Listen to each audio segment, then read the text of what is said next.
Oleh kerana nota ini sambung kepada nota yang lalu, jadi muka surat itu sebagai sambungan kepada yang sebelum ini.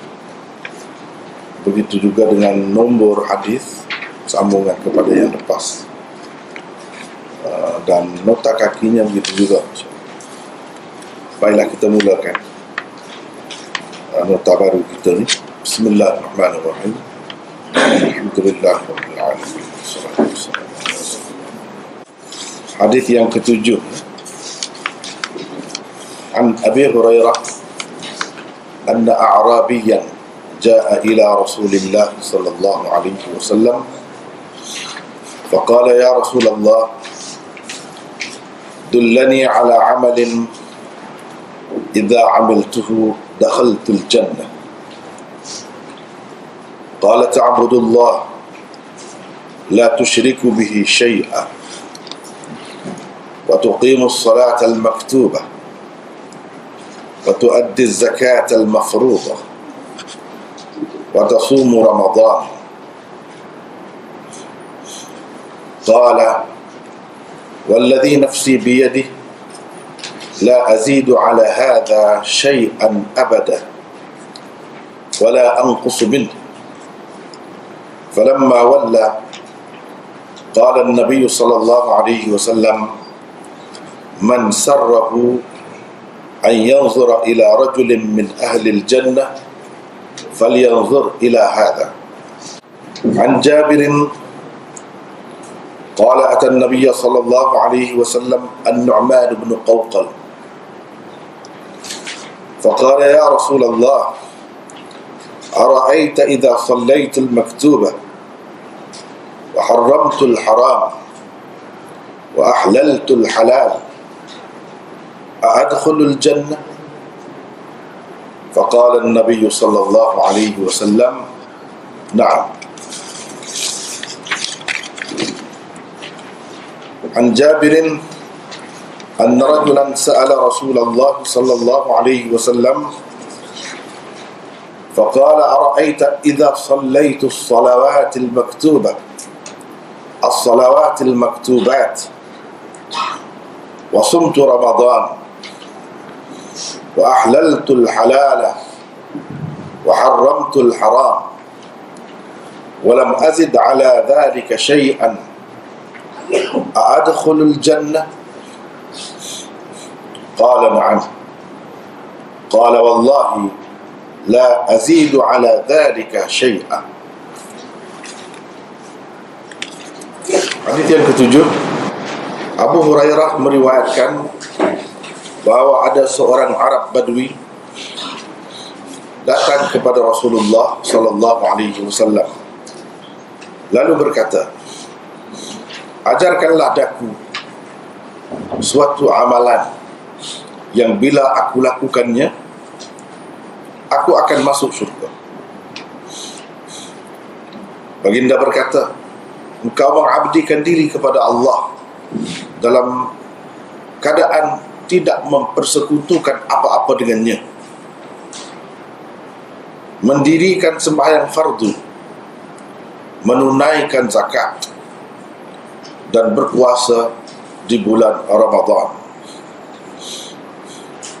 Orang itu berkata, demi Tuhan yang nyawaku berada di tangannya, sekali-kali tidak akan kutambah dan kukurangi apa-apa, yakni yang disebut baginda sallallahu alaihi wasallam itu. Apabila orang itu pergi, Nabi sallallahu alaihi wasallam pun bersabda, sesiapa yang ingin melihat salah seorang ahli syurga, lihatlah orang ini. Hadis yang ke-8, Jabir meriwayatkan, katanya Nu'man bin Qawqal pernah datang bertanya Nabi sallallahu alaihi wasallam. Katanya, wahai Rasulullah, bagaimana kalau saya mendirikan sembahyang fardu, mengharamkan apa yang haram dan menghalalkan apa yang halal, adakah saya akan masuk syurga? Jawab Nabi sallallahu alaihi wasallam, ya. Jabir meriwayatkan bahawa ada seorang lelaki bertanya Rasulullah sallallahu alaihi wasallam, katanya, bagaimana kalau saya mendirikan sembahyang fardu, berpuasa bulan Ramadan, mengharamkan apa yang haram dan menghalalkan apa yang halal, saya tidak melakukan lebih dari itu, adakah saya akan masuk surga? Akan dapat masuk surga? Jawab Rasulullah sallallahu alaihi wasallam, ya. Kata orang itu seterusnya, demi Allah, tidak akan saya tambah apa-apa dari yang tersebut itu. Itulah 2-3 hadis yang sebenarnya masih lagi ada kaitan dengan bab sebelum ini. Dalam nokta yang pertama ada kaitan dengan itu. Seperti kita maklum, sedia maklum, kepada yang sudah maklum lah, kepada yang tak maklum lagi memang dia tak tahu. Jadi perlu diceritakanlah bahawa tajuk-tajuk di dalam Sahih Muslim ini bukan yang dibuat oleh Imam Muslim sendiri. Dengan sebab itu kita akan dapati dalam syarah Sahih Muslim berbeza-beza tajuknya. Setengah-setengahnya di sini ada tajuk ni, tajuk yang lain. Tapi kalau macam ini, nuskhah yang kita pakai ini, Syarah Nawawi, dia yang nombor 7 ni masuk di bawah tajuk sebelum ni. Masuk di bawah tajuk sebelum ni. Macam-macam lah tajuk dibuat. Ada yang fikir ini beberapa hadis ni sesuai dengan tajuk ni, dia buat. Tapi yang paling popular, yang tersebar di kalangan umum ialah tajuk bab yang dibuat oleh Imam Nawawi. Itu popular. Sebenarnya kalau dilihat kepada ketepatan tu, kadang-kadang ia tidaklah kata lebih istimewa Imam Nawawi daripada yang lain-lain. Tidak sebenarnya. Misalnya Al-Ubbi, As-Sanusi, dan lain-lain lagi, mereka buat tajuk sendiri-sendiri. Bahkan yang kemudian buat syarah Muslim, yang kemudian guru kepada guru saya pun dalam Fathul Mulhim, dia buat tajuk dia sendiri yang berbeza. Jadi ini semua tidak menjadi kesalahan sebenarnya, sebab Imam Muslim tak sempat membuat tajuk. Dia hanya sempat menyusun hadis-hadis dia. Tapi hadis-hadis dia itu tersusun dengan baik, sehingga kalau orang nak buat tajuk mudah. Sudah terkumpul dah di satu-satu tempat tu sesuai dengan tajuk tertentu. Cuma tajuk dia tak sempat. Dia meninggal dunia sebelum menyiapkan sepenuhnya kitab sahihnya ini, terutama pada bahagian tajuknya. Berbeza dengan Bukhari, sebab tajuk itu dibuatnya dengan cermat dan teliti. Sebab itu jarang kita nak dapati perbezaan tajuk-tajuk Bukhari. Pada umumnya, secara kasarnya, dia sama. Sebab memang Imam Bukhari sendiri yang buat, dan yang sampai kepada orang kemudian itu nukilan daripada Imam Bukhari itu sendiri. Berbeza dengan Muslim. Sebab nampak tak sama sangat. Takut-takut kita terkeliru ataupun timbul kemuskilan. Kenapa begini? Jadi perlulah maklum bahawa tajuk-tajuk yang ada sekarang ni mungkin berbeza-beza di antara satu kitab dengan satu kitab yang lain. Itu berpunca daripada Imam Muslim sendiri tak sempat buat tajuk. Tajuk tu dibuat oleh orang lain. Masing-masing pensyarah Sahih Muslim ni dia buat mengikut apa yang difikirnya sesuai, lebih baik, lebih menepati dengan hadis-hadis yang dikemukakan oleh Muslim. Baiklah. Di sini hadis riwayat daripada Abi Hurairah. Sebab nota kita ni dibuat berasaskan mukhtasar Sahih Muslim. Kalau kitab Sahih Muslim yang lengkap bukan begini, dia ada sanad cukup. Kemudian kitab Muslim itu, kenapakah kita tidak nak sepenuhnya? Sebab dia akan banyak sangat terlibat ataupun berkaitan dengan sanad-sanad itu, sehingga sikit saja perbezaan pada hadis itu dia akan kemukakan sanad yang lain. Jadi banyak, akan habis masa lah kita kata untuk umum. Untuk kita nak dapat pengajaran daripada hadis itu sendiri, sebenarnya cukup dengan kita pakai yang mukhtasar. Sebab itu adalah ringkasan. Tapi untuk lebih meyakinkan dan untuk lebih kemas, sebenarnya kita perlu merujuk kepada yang lengkap itu. Sebab segala perbezaan ada disebutkan. Ada disebutkan di situ. Ini hanya ringkasan, mukhtasar. Jadi dipilih daripada banyak-banyak hadis itu, yang lebih kurang sama dia buang lah. Dia pilih mana yang paling paling kemas lah, paling teratur.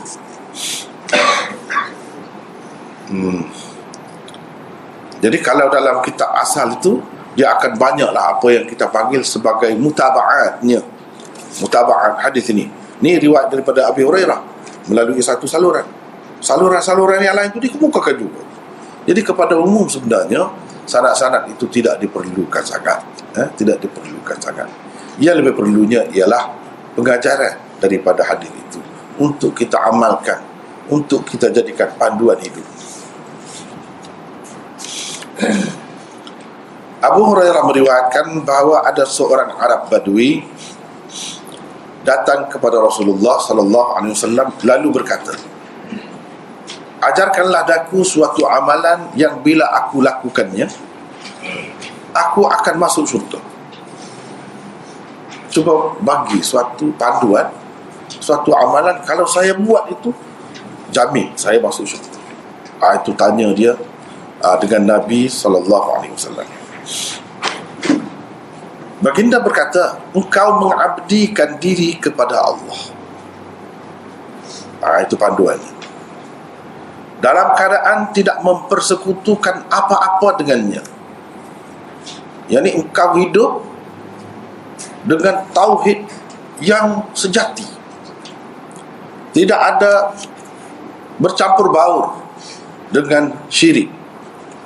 Tidak ada bau-bau syirik pun tidak ada. Betul-betul tauhid. Itu panduannya. Mendirikan sembahyang fardu, menunaikan zakat dan berpuasa di bulan Ramadan.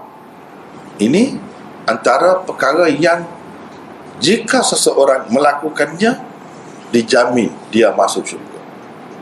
Bukan khusus dengan sahabat yang bertanya ni saja. Nabi SAW kata ni bukan khusus untuk dia saja, orang lain pun begitu. Ini yang asas. Orang itu berkata, "Demi Tuhan yang nyawaku berada di tangannya, sekali-kali tidak akan kutambah dan kukurangi apa-apa." Ada seterusnya hadis itu. Jadi tadi kita kata Rasulullah SAW bersabda kepada orang yang bertanya begitu. Dia kata, "Engkau mengabdikan diri kepada Allah." Apa makna mengabdikan diri kepada Allah? Ada nota di situ. Dengan menjunjung dan mentaati segala perintahnya dan menjauhi segala larangannya. Dalam itu sudah ada tu. Mengabdikan diri kepada Allah dengan menjunjung dan mentaati segala perintahnya dan menjauhi segala larangannya. Walaupun tak sebut satu-satu, tapi dalam itu sudah terkandung banyak. Itulah hakikatnya mengabdikan diri kepada Allah. Setengah-setengah penterjemah, dia menterjemah engkau menyembah Allah. Boleh juga dari segi zahirnya. Ta'budu dengan makna menyembah Allah. Boleh juga. Tetapi kalau kita perhatikan di sepanjang hidup kita ni, dalam sehari semalam kita ni 24 jam, bukan setiap masa kita menyembah Allah dengan arti melakukan ibadat khusus kepada Allah. Bersembahyang setiap waktu, tidak begitu kan? Puasa setiap waktu. Kalau dah ada puasa pun, dalam ajaran agama kita ni siang tak ada puasa malam. Jadi malam tu tak ada ibadat lah kalau macam tu. Sebab itu ibadat sini lebih tepat, ta'budu di sini kita katakan mengabdikan diri kepada Allah. Sesuai dengan firman Allah Subhanahu wa taala, "Wa ma khalaqtul jinna wal insa illa liya'budu."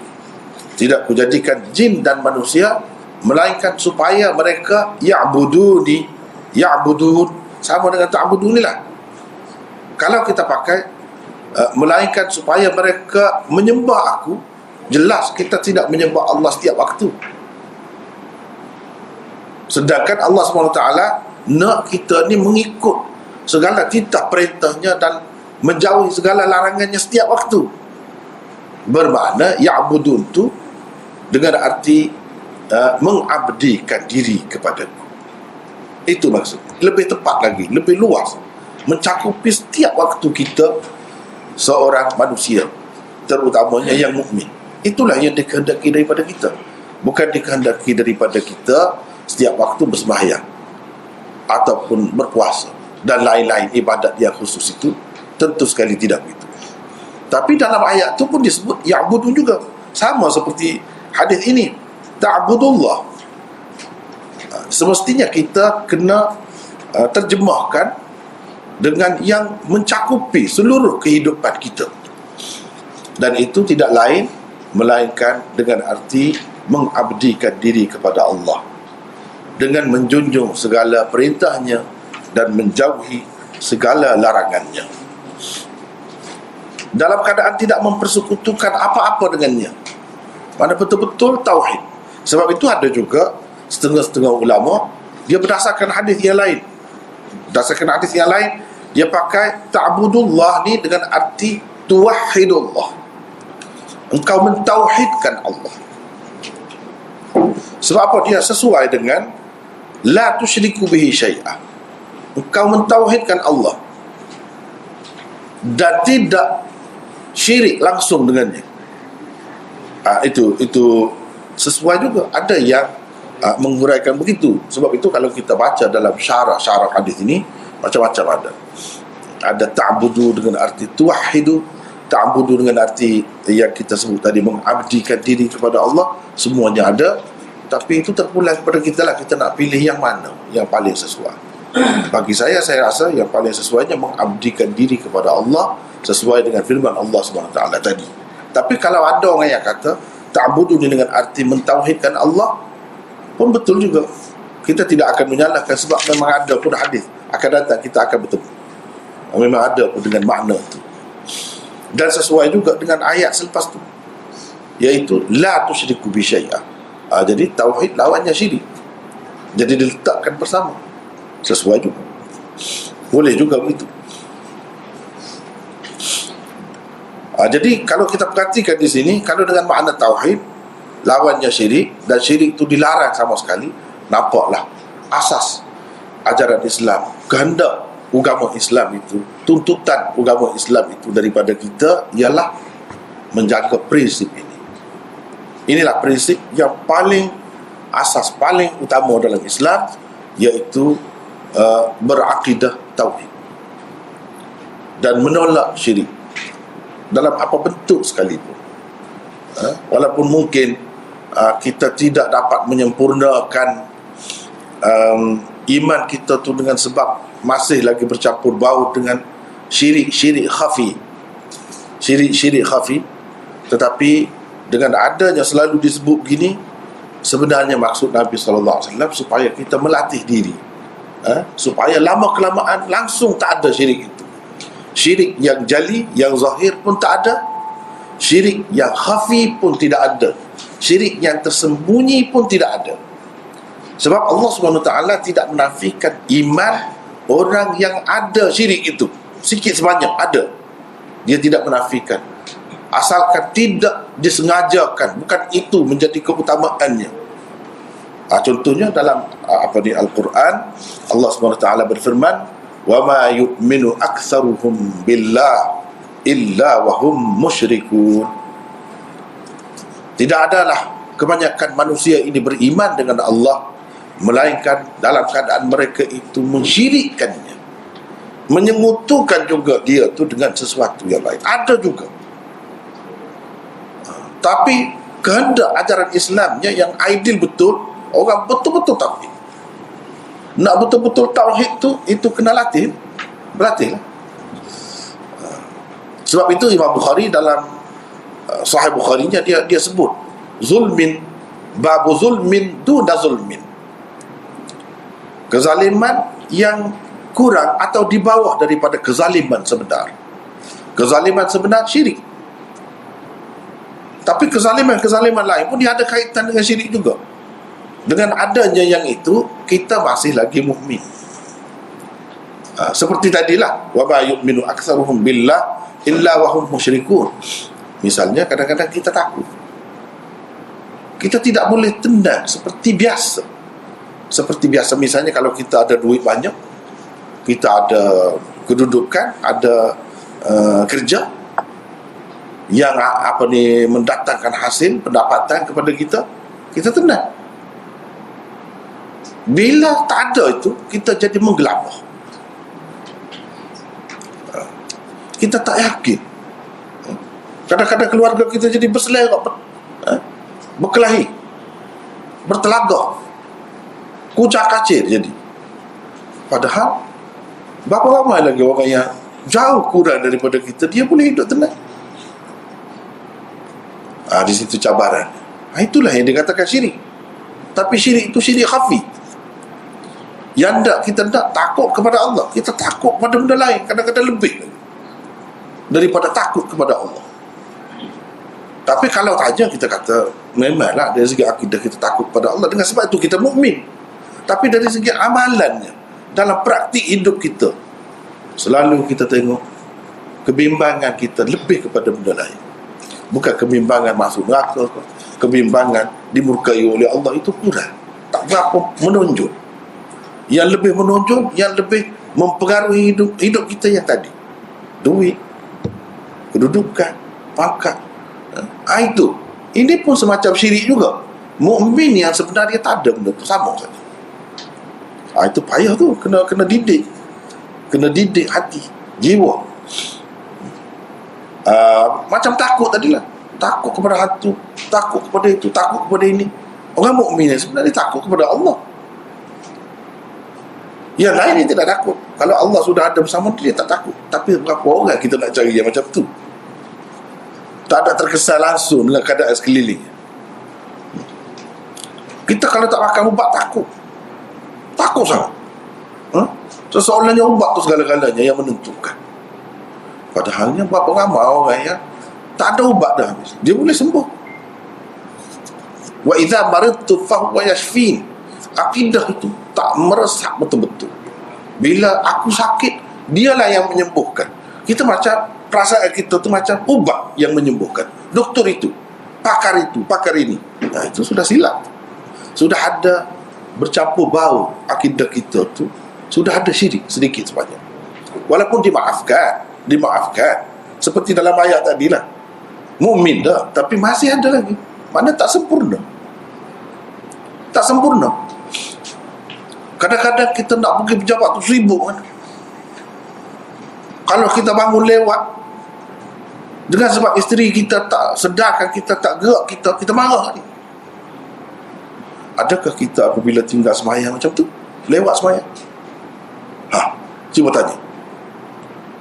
Di situ nampak sebenarnya kita melebihkan yang lain daripada Allah. Di situ nampak iman kita tu lemah, tidak tauhid sungguh. Masih lagi kita utamakan yang lain, kadang-kadang lebih daripada sikap kita. Tapi kalau tanya, memang semua akan jawab kita lebih Allah, iaitu semayang tu lebih lagi. Tapi dari segi perbuatan kita tu sehari-hari tu macam mana? Jelas nampak menggelabah kita kalau lewat sikit, kita takut orang tu, takut orang ni. Sibuk dengan panskap, nak kejar tu. Tapi adakah kalau semayang sampai begitu, tak terasa pula, relax je setengah-setengah, tak ada apa pun, jadi kebiasaan saja. Semayang lewat, sembahyang di luar waktu, tak ada berasa apa-apa kerugian. Jadi di situ sudah ada orang lain yang lebih besar daripada Allah hakikatnya. Itulah yang dikatakan syirik khafi, syirik yang tersembunyi. Kita tak sedar benda tu ada dalam kita, menguasai diri kita, tapi kita mukmin, kita Islam, memanglah. Sebab itu dimaafkan.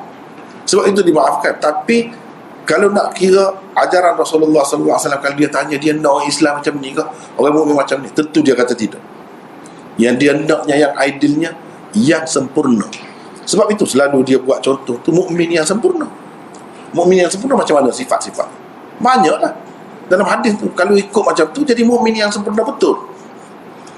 Tapi nak jadi macam tu memang susah, perlu dilatih sebenarnya. Itulah maksud di sini, penekanan dia tu daripada awal lagi. Itulah maksud la ilaha illallah. Nampak begitu ya dia sebut. Tapi ini jamin syurga ni kalau ada macam ni, sifat ni jamin syurga. Hakikatnya besar.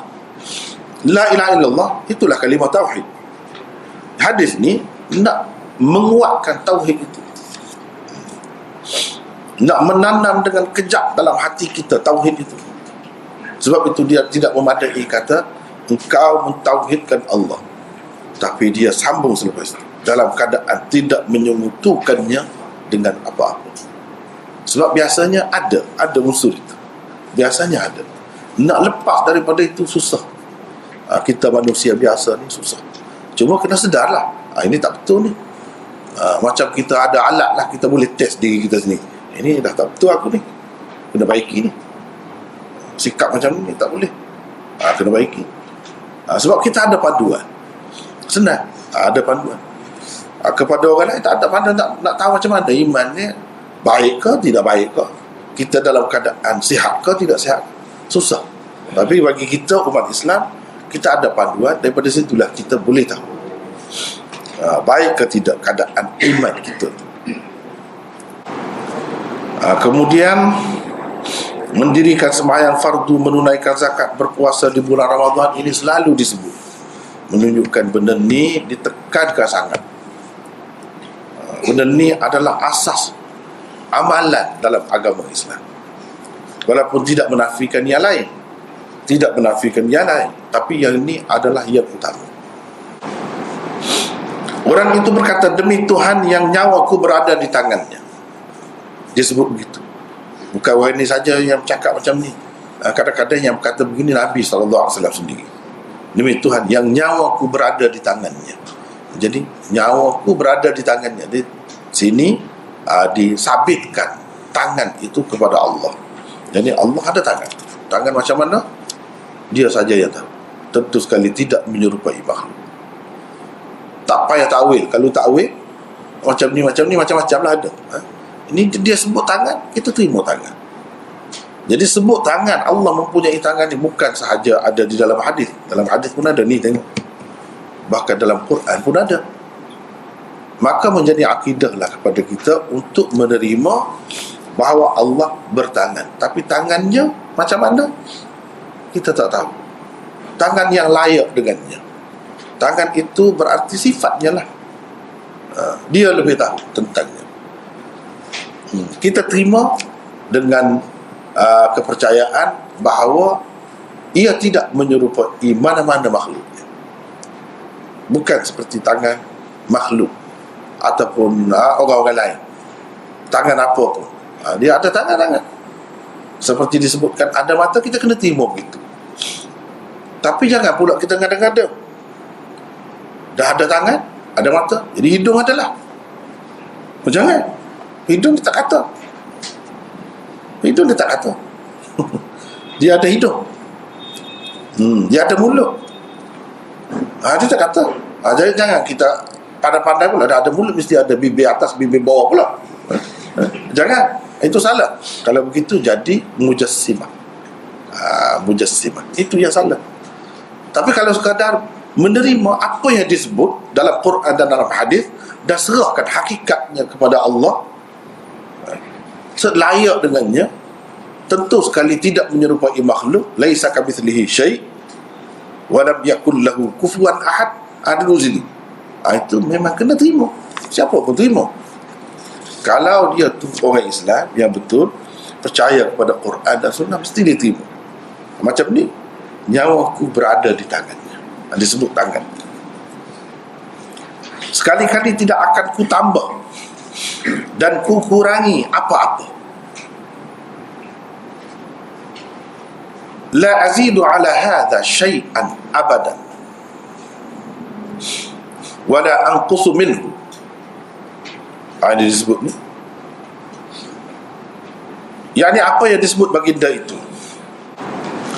Apabila orang itu pergi, Nabi SAW pun bersabda, sesiapa yang ingin melihat salah seorang ahli syurga, lihatlah orang ini.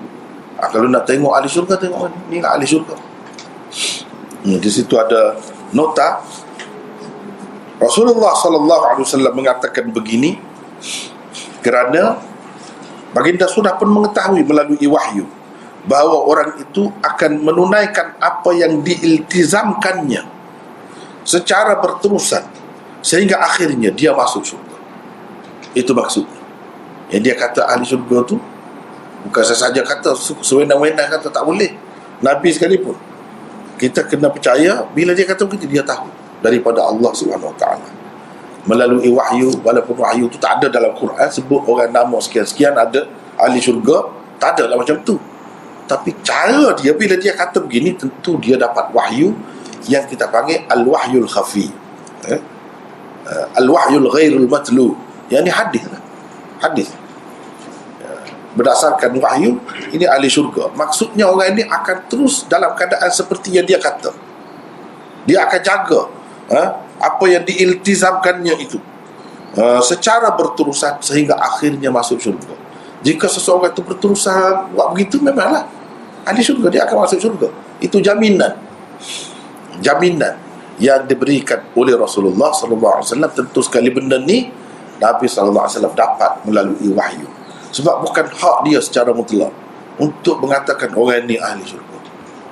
Dia pun banyak perkara tak tahu. Dia pun banyak perkara tak tahu. Laisa laka minal amri syai'un aw yatuba alaihim aw yu'adzibahum. Misalnya dalam ayat itu, bukan urusan kamu nak menentukan ini ahli neraka ke atau siapa ke, ahli neraka, ahli syurga, atau Allah akan menerima taubat dia ke atau tidak, kamu tak tahu. Itu teguran Allah terhadap Rasulullah SAW yang minta Allah SWT, dia sebut nama, minta supaya Allah SWT binasakan. Allah SWT tegur, jangan kata begitu, kamu tak tahu. Dan orang-orang yang bahagian daripadanya disebut nama tu kemudiannya Islam pun mati dengan dalam keadaan berjuang Islam. Ini menunjukkan Rasulullah SAW tak tahu semua. Kalau ada dia buat macam tu, kalau tak betul, Allah tegur. Ni macam ni tak ada tegur, dia sebut. Terus begitu. Jadi yang ni tentu dia tahu daripada Allah SWT. Itulah keyakinan kita, kepercayaan kita, kena anggap gitulah. Orang yang diisyaratkan di dalam hadis ini termasuk di kalangan ahli syurga dengan kesaksian Nabi SAW. Nabi menjadi saksi bahawa dia ahli syurga. Jadi tak ada siapa pun boleh takwil, boleh nak bantah, boleh nak tolak, tak boleh. Kalau macam ni tak ada siapa. Dan ini menunjukkan ramai juga sebenarnya orang-orang yang disebut oleh Rasulullah sebagai ahli syurga semasa dia hidup lagi dalam dunia ni, selain daripada sahabat yang 10 yang selalu orang-orang sebutkan, sahabat 10 yang dijanjikan syurga, al-mubashsyirin bil jannah, sahabat-sahabat 10 yang dijanjikan diberi berita gembira akan mendapat syurga dalam dunia lagi. Sebenarnya bukan 10 tu saja. Ramai orang keliru seolah-olahnya ahli syurga ni yang disebut oleh Rasulullah semasa hidupnya 10 orang tu saja. Bukan, ramai sangat. Termasuk ini salah seorang. Ini tak disebut pun namanya. Tak disebut pun namanya, tapi di kalangan sahabat sama-sama dia tahulah orang ni. Jadi sebab apa yang jadi masyhur 10 tu? Sebab ia tersebut di dalam satu hadis. secara terhimpun setempat, dan mereka mempunyai ciri-ciri yang khusus. Ada persamaan, misalnya bangsawan, bukan hamba abdi, kemudian dari kalangan Quraisy, kemudian orang yang ada kedudukan dalam masyarakat. Dari sudut itu ada persamaan, kemudian disebut serentak, bersama-sama dalam satu hadis. Itu sebab jadi masyhur. Sebenarnya dari segi kepercayaan kita, tak boleh kita hadkan setakat 10 itu saja. Bahkan apa-apa yang tersebut di dalam hadis yang lain itu pun sama juga. Kita kena terimalah bahawa orang ni ahli syurga. Jadi jangan kita berasa kecewa, oh senang dia sahabatnya, Nabi SAW sudah bagi tahu dia ahli syurga. Kita pun yang hidup zaman sekarang ni, Nabi SAW sudah cerita dah sifat-sifat ahli syurga dalam Muslim ni. Akan datang ada satu tajuk bab sifat-sifat ahli syurga di dalam dunia dan sifat-sifat ahli neraka dalam dunia. Jadi sesiapa yang menepati apa yang dikatakan oleh Rasulullah SAW, boleh kita kata ahli syurga dah juga. Cuma jangan kita putus, kita mesti ahli syurga. Jangan begitu. Jangan begitu. Tapi berdasarkan gambaran yang diberikan oleh Rasulullah, sifat-sifat yang digambarkan itu ada, maka kita kena rasa tenang hati. Jangan berasa tak yakin, masih lagi bergelisah. Jangan begitu. Kena yakinlah. Dan Allah SWT tidak menzalimi seseorang itu kalau kita jaga betul daripada awal sampai akhir, insya-Allah. Tapi dengan pasti, mesti, jangan kata begitu, tak boleh. Rasulullah larang. Sebab apa? Sebab kita ni kan, kalau tahu kita ni sudah terjamin, dia jadi macam lain. Berbeza dengan sahabat tu. Sahabat dia tingkatan lain, taraf lain. Walaupun dia tahu dia ahli syurga, semakin tunduk dia, semakin takut kepada Allah SWT, semakin kuat dia bekerja. Begitu sahabat. Kalau kita tak kerja, tak semaya, dah jamin syurga. Tak ada lah sunat-sunat tu. Tak ada apa ni nak buat sedekah sunat lah, infak apa banyak-banyak, tak ada, dah jamin. Tapi sahabat tidak begitu. Itu terbukti. Saya selalu buat contoh kepada pelajar-pelajar saya. Sini pun pelajar-pelajar saya juga. Contoh macam mana? Contoh orang yang berbudi bahasa, orang yang jiwanya tinggi. Kalau kita kata orang tu pergi ke rumah kita kata, kamu buatlah rumah ni seperti rumah kamu, orang tu akan buat macam mana? Bila kata begitu, jadi dah sama seperti rumah tuan rumah tu sendiri. Jadi dia pergi masuk dah, tidur dah dalam bilik dia, atas katil dia, masuk dalam kelambu dia, buat apa saja, gitu lah. Tidak. Kalau orang yang bijaksana, betul-betul terdidik, dia semakin malu rasa. Dia semakin rasa terharu. Orang ni sampai begitu sekali dengan dia. Jadi dia akan duduk, dia lebih beradab lagi. Tapi berbeza dengan orang yang kurang ajar. Kalau kata macam tu, habis dia pergi ke dapur, buka saji, makan apa saja. Dan dia buka peti sejuk, ambil apa saja. Dia akan jadi begitu sebab dia suruh buat seperti rumah sendiri. Itu bezanya. Sebab itu Nabi SAW, dia boleh kata ini ahli syurga. Dia tak akan berubah, dia tahu dah. Semakin kuat dah, berbeza dengan kita. Sebab itu Nabi SAW tak benar kita katakan orang secara pasti dia ahli syurga. Tak boleh. Kita tidak sekuat itu jiwa kita.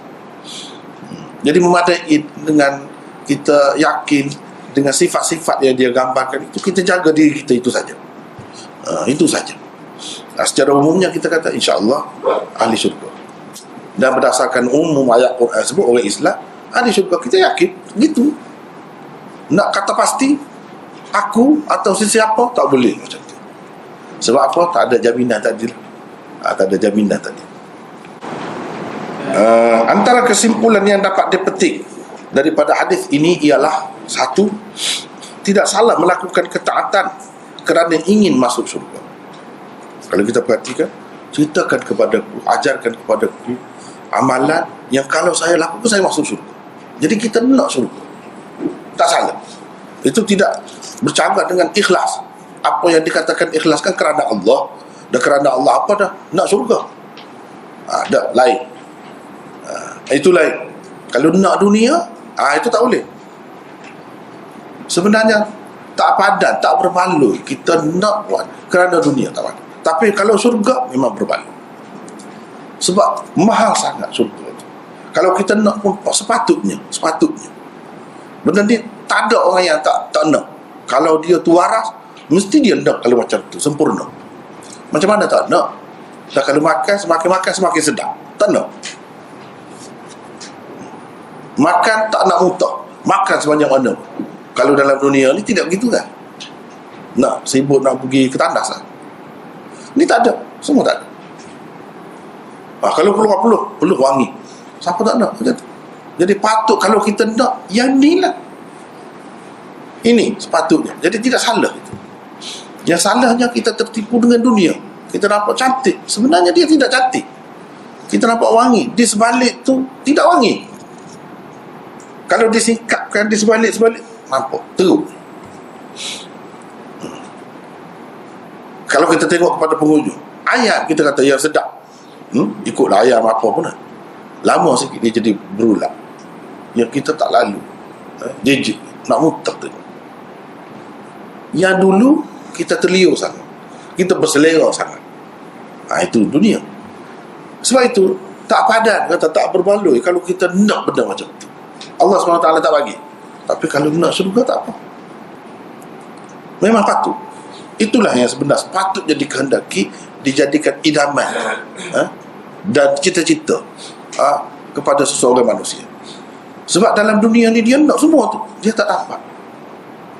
Tuhan janjikan ada tempat yang kamu akan dapat dengan sempurna yang kamu tak dapat dalam dunia. Jadi tak salah. Itu mendorong kita tu, seperti mana kita nak makan biasa ni pun mendorong kita bekerja keras, mendorong kita macam-macam. Apatah lagi kalau ada macam tu. Segala-galanya tak puas hati dalam dunia.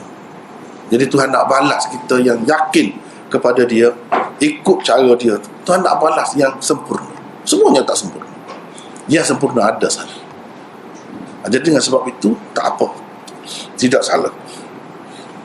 Yang kedua, jadi tidak benar sebenarnya cara setengah-setengah orang, terutamanya bukan semuanya, sebahagian ahli sufi dia kata kita masih syirik lagi kalau kita melakukan sesuatu amalan tu dengan nak syurga.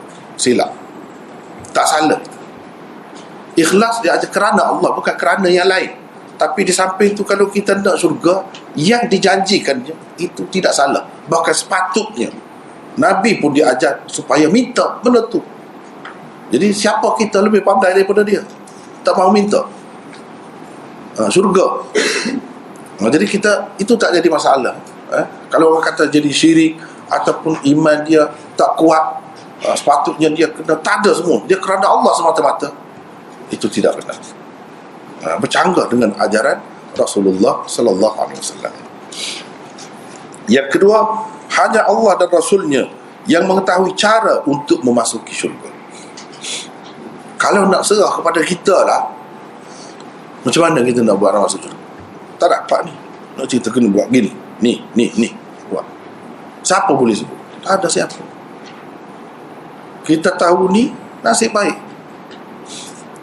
Dengan penuh yakin dia cerita.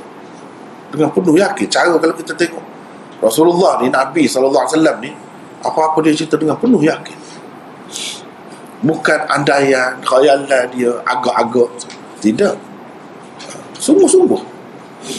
Jadi itu memberi keyakinan kepada kita, dan dia dengan tepat boleh sebut ini sembahyang, ini puasa, dia boleh sebut.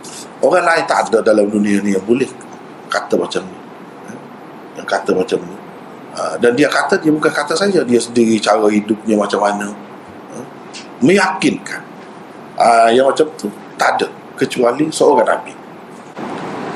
Yang ketiga, melakukan amalan-amalan yang wajib sahaja sudah memadai untuk memasuki syurga. Untuk masuk syurga, seseorang itu melaksanakan amalan-amalan yang wajib saja sudah memadai sebenarnya.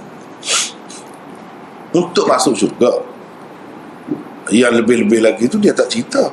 Sekadar masuk syurga boleh dah. Kemudian syurga itu banyak tingkatannya, banyak ruang-ruang dan kawasan-kawasannya banyak pula kan. Jadi untuk dapat yang istimewa tu, kita tengoklah dalam hadis yang lain, orang yang buat gini dia dapat gini-gini. Itu suku, itu lain pula.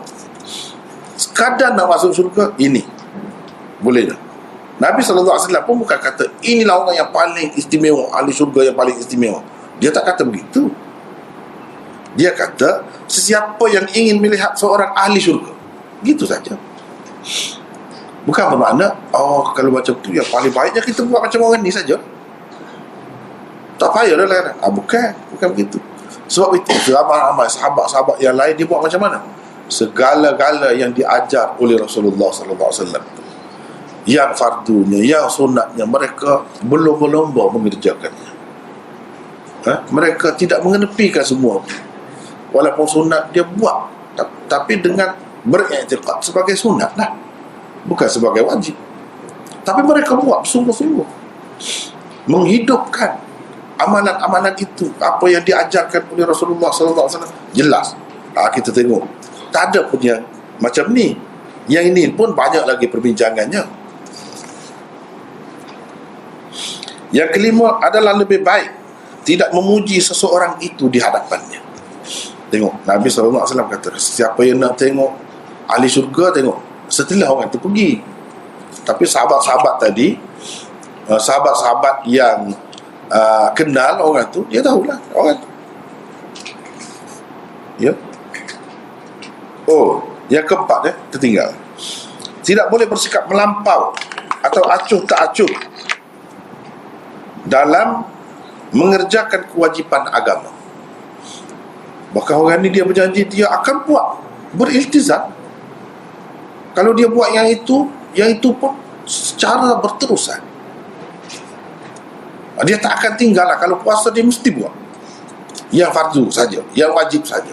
Sembahyang 5 waktu dia tak akan tinggal, dia mesti buat, walaupun hanya itu. Mana sampai mati, kira-kiranya begitulah. Bukan janji ni kata nak sembahyang 5 waktu sehari saja, tidak. Sembahyang 5 waktu ni setiap hari lah. Dan dia akan jaga itu sampai mati dia. Ini bagus yang kelima ya. Adalah lebih baik tidak memuji seseorang itu di hadapannya. Macam di sini Nabi SAW tidak kata di hadapan orang yang berkenaan. Dia kata setelah orang itu pergi. Tapi sahabat-sahabat yang hadir itu tahulah orang itu. Tahulah. Kira-kiranya mungkin ada di antara mereka itu yang pergi cerita kepada orang berkenaan. Kamu Nabi kata begini, bertuah lah, tahniah lah, misalnya kita kata. Tentu ada. Tapi dia, ya begitulah, alhamdulillah, nasib baiklah dia, bertuah lah dia, gitu. Tapi ada juga yang tidak cerita. Sebab sahabat tanya dulu, bolehkah saya nak cerita kepada dia? Ada kalanya Nabi kata boleh, ada kalanya tak payah lah. Ada juga keadaan-keadaan itu kita tengoklah. Dalam hadis semua ni kita boleh dapati semua. Yang keenam, melalui wahyu daripada Allah, Nabi Muhammad SAW dapat mengetahui seseorang itu sama ada ahli syurga atau ahli neraka ketika orang itu masih hidup lagi. Ini kelebihan seorang nabinya. Dia dapat tahu daripada Allah sebab dia boleh berhubung dengan Allah. Dia boleh berhubung dengan Allah. Allah boleh berhubung dengan dia. Jadi dia boleh tahu. Kalau dia cerita itu gitu-gitu.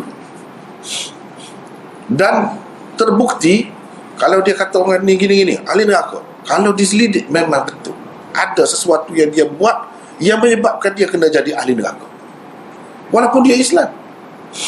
Seperti sahabat yang pergi berperang kan, dia ambil harta rampasan perang itu dahulu sebelum dibagi. Dia mati, walaupun mati itu perang, hebatlah. Orang kata mati syahid. Nabi kata tidak, dia ahli neraka. Sebelum mati ada juga dia kata ini dia ahli neraka. Nabi kata. Sahabat terkejut, pergi perang. Sahabat ikut di belakang dia, pergi ke mana-mana pun dia pergi. Akhirnya orang itu bunuh diri. Bila dia sakit, kena senjata, akhirnya dia ambil pedang, dia tekan diri. Sahabat tu sendiri tengok, dia pun mengucap, benarlah kata Rasulullah SAW. Tengok, pelik. Apa yang dia kata tu memang jadi kenyataan. Itulah bezanya seorang Nabi dengan orang biasa. Seorang biasa gitu. Benda ni dia boleh kata. Kalau dia kata tu tentulah dia dapat wahyu. Kalau tidak dia tak akan kata secara putus begitu. Sama ada ahli syurga ke ahli neraka. Dan daripada cerita yang kita sebut tadi, kita dapat buat kesimpulan bahawa tidak semestinya orang Islam itu masuk syurga terus. Ada kalanya kalau dia melakukan kesalahan-kesalahan tertentu yang kena masuk neraka dahulu, masuk neraka dulu lah. Itu antara dalil bahawa orang Islam pun boleh masuk neraka juga. Banyaklah lagi yang lain-lain. Yang ketujuh, untung rugi seseorang itu di akhirat nanti ditentukan oleh amalannya di dunia ini. Ini secara umum.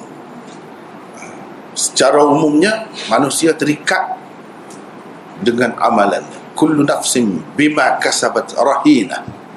Itu dalam Quran disebut. Manusia ni terikat dengan apa yang diusahakannya, apa yang diamalkannya. Kalau amalan baik, maka baiklah hasil. Kalau tidak baik, maka tidak baiklah hasilnya. Jadi dengan sebab itu, amalan ini adalah sesuatu yang penting dalam ajaran agama. Sebenarnya hadis ni sebab sesuai dengan mukhtasar Sahih Muslim, saya pun tidak panjangkan perbincangan ini, ringkas-ringkas juga. Kalau nak tengok hadis ini dengan lebih detail lagi, tengok yang ini. Saya sudah buat dah. Ini Mishkatul Masabih, Kitabul Iman, nombor 5, nota 5. Hadis yang sama saya bincangkan, yang dia kata sekali-kali tidak akan ku tambah dan ku kurangi apa-apa. Apa maksud itu? Saya bagi di dalam ni 10 pendapat ulama. Apa yang dimaksudkan dengan kata-katanya itu? Ini hadis nombor 12. Hadis nombor 12 dalam Mishkat. Itu saya bincang dengan lebih panjang, lebih detail. Jadi kalau nak tengok perinciannya lagi tentang hadis ni, boleh tengok sini. Boleh tengok sini. Sebab kitab lain-lain sampai 10 pendapat ulama tentang apakah maksud dia kata saya tak akan tambah. Sebab kalau tak akan tambah, macam mana tak tambah? Sedangkan hukum agama itu pada masa Nabi SAW sentiasa bertambah. Katakanlah pada masa ni haji tidak difardukan lagi, ya, tidak wajiblah atas dia lagi. Tapi apabila difardukan kemudian, adakah dia tidak akan mengerjakan haji?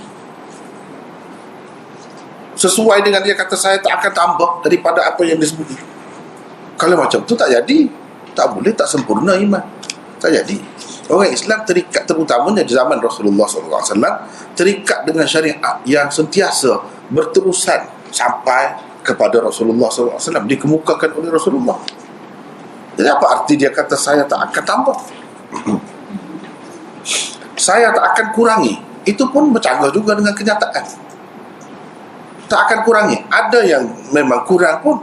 Misalnya sesuatu itu mansuh, jadi kuranglah. Dulu ada kemudian dimasukkan, jadi tak ada kena kurang. Dia kena kurang lah. Kenapa dia kata saya tak akan kurangi? Dan kerana dia kata begitu, Nabi SAW puji dia, bahkan kata dia sebagai ahli syurga. Macam mana?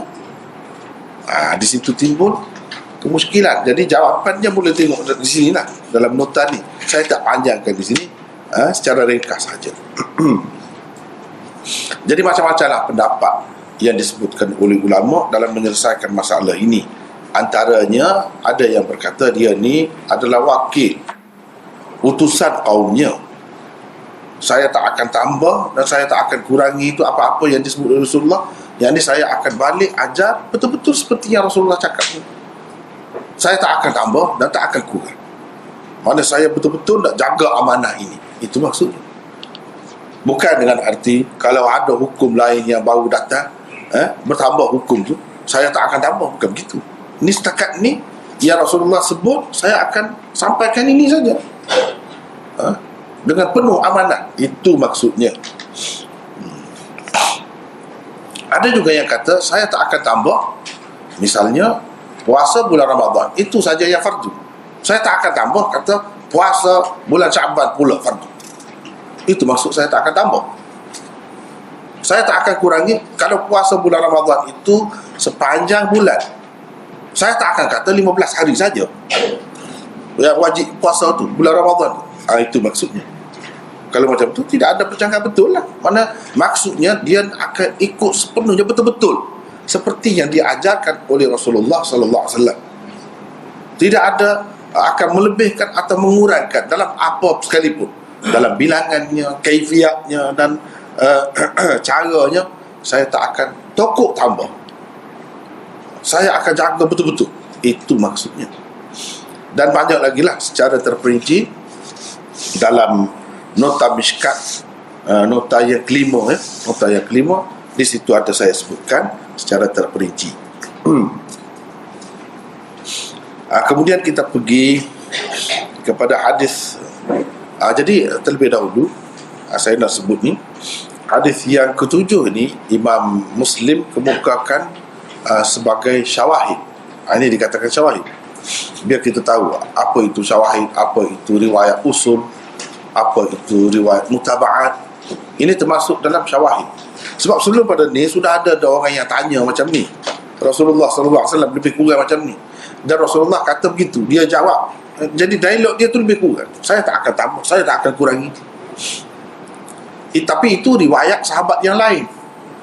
Riwayat Talha ada, riwayat Abu Ayyub ada. Ini riwayat Abu Hurairah. Mana sahabat tu berbeza-beza.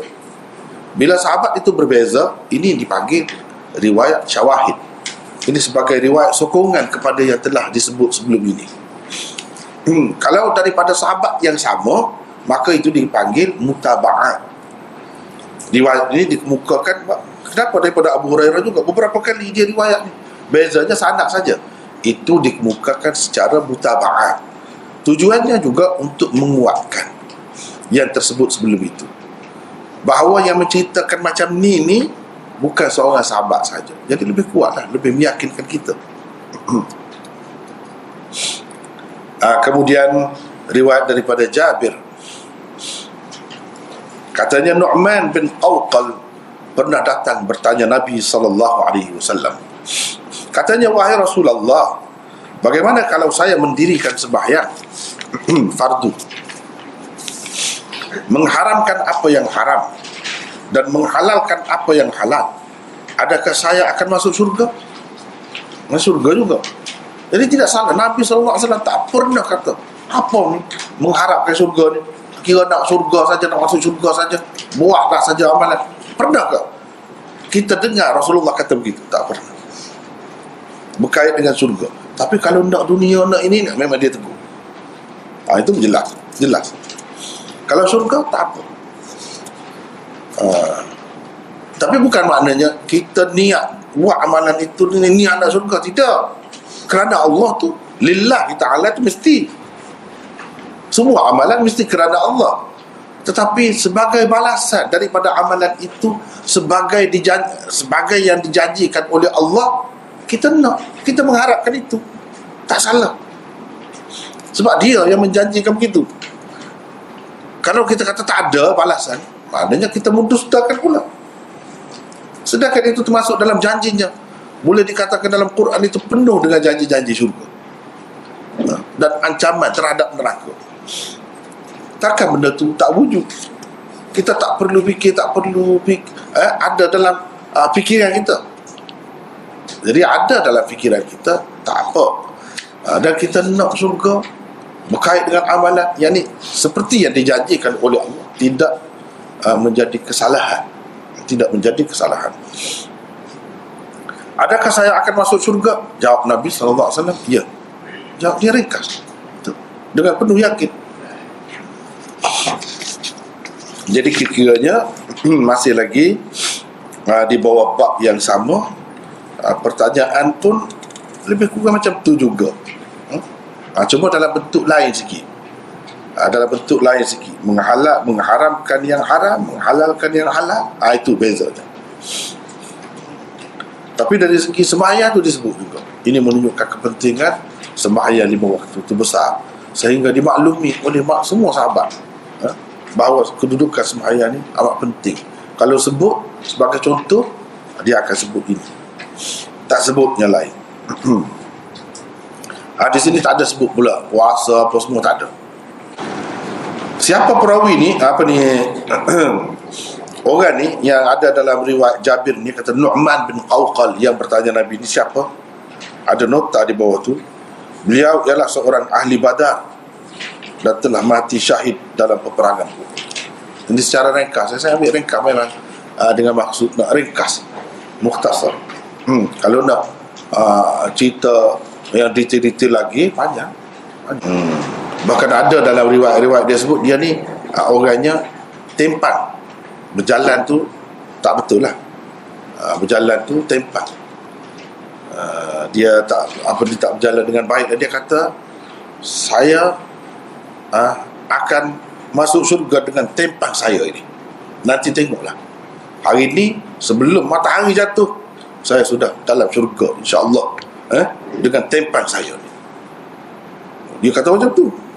Dia pergi perang, mati dalam peperangan Uhud. Dan Nabi SAW kata, aku tengok dia tidak tempang pun dalam syurga. Dalam syurga. Dia kata dia nak masuk dengan tempang dia tu. Tapi Nabi SAW kata tidak. Saya tengok dia dalam syurga dengan sempurna. Tak ada pun dia tempang. Tapi dia dalam syurga. Jelas. Kalau macam ni, hebatlah. Ini salah seorang sahabat Nabi SAW yang bernama Nu'man. Mungkin di kalangan orang kita kurang biasa sikit kan. Sebenarnya Imam Abu Hanifah tu namanya sebenar Nu'man. Nu'man ini dia bukan nama baru. Di kalangan sahabat pun sudah ada. Sahabat pula hebat ni.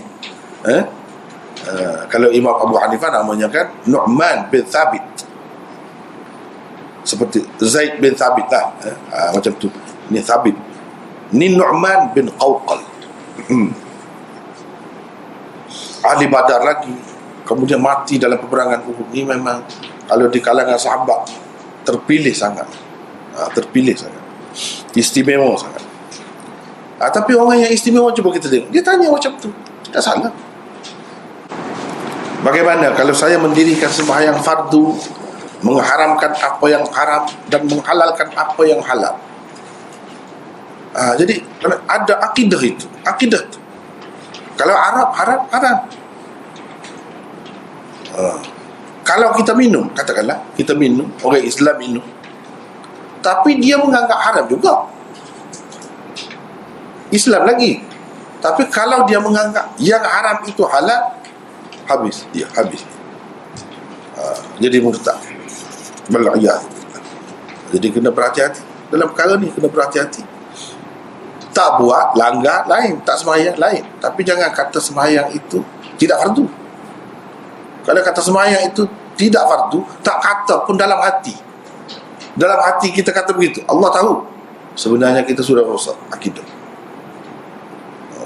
Jangan main-main. Jadi apa maksud dia ni? Mengharamkan yang haram dan menghalalkan yang halal. Ada nota 53 di situ. Maksud ibarat ini ialah mempercayai haram. Apa yang haram? Kita kena percaya haram lah. Apa yang haram itu? Di samping tidak melakukannya, yang haram itu kita jangan lakukan. Bukan percaya saja, yang dikehendaki. Tidak melakukannya juga dikehendaki. Cuma kalau kita lakukan, tapi i'tiqad itu masih lagi haram, tak apa lagi. Boleh lagi, boleh tahan lagi. Tapi kalau kita melakukannya dengan anggapan ia tidak haram, habis, rosak jadi. Itu sampai ke peringkat tu tak boleh. Orang Islam ni maknanya benda ni kalau tak betul, dia akan kata tak betul, dia buat tu lain.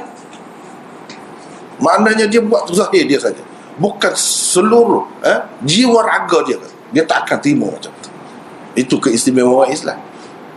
Kalau dia mencuri, kalau dia berzina, kalau dia bunuh orang, kalau dia minum arak, dia buat, tapi dia kata benda tu haram. Kalau selagi ada ini asas ni, dia masih baik lagi, dia boleh dibaiki lagi, boleh berubah lagi. Tapi kalau asas ni tak ada, habis habis rosak. Tercabut tu, kalau satu pokok kita potong, dia boleh naik lagi. Ada kalanya dia boleh lebat, dia boleh subur lagi. Tapi kalau kita cabut sampai ke akar umbi dia yang tak nampak tu, akidah habis dah, tak akan wujud dah. Tapi kalau kita potong sana, potong sini, boleh lagi. Yang asas tu kita tidak bongkarkan, boleh lagi. Berbeza dengan apa yang halal, ia hanya mesti dipercayai halal sahaja, tidak pula mesti anda melakukannya. Jadi benda dia halal, kita kena percaya halal. Ayat misalnya, ayat halal. Sebab apa? Sebab Rasulullah SAW sendiri makan. Rasulullah SAW ni benda makruh pun dia tak buat, ni dia makan. Ayat. Jadi apa nak ragu lagi tentang halalnya itu?